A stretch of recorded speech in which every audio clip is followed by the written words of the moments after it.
Андрей. Сегодня мы будем готовить окрошку. Это национальное русское блюдо, в основном, которое готовят летом.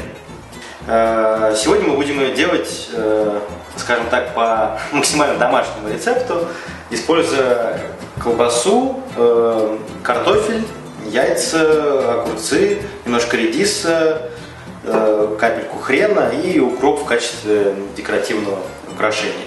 Начнем мы с того, что поставим вариться яйца и картошку. Пока у нас варится наша картошка с яйцами, мы порежем наши ингредиенты.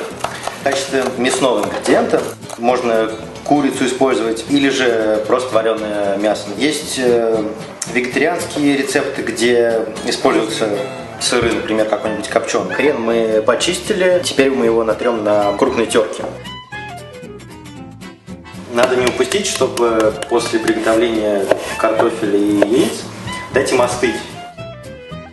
Осталось только перемешать, разложить по тарелкам, посолить и добавить квас.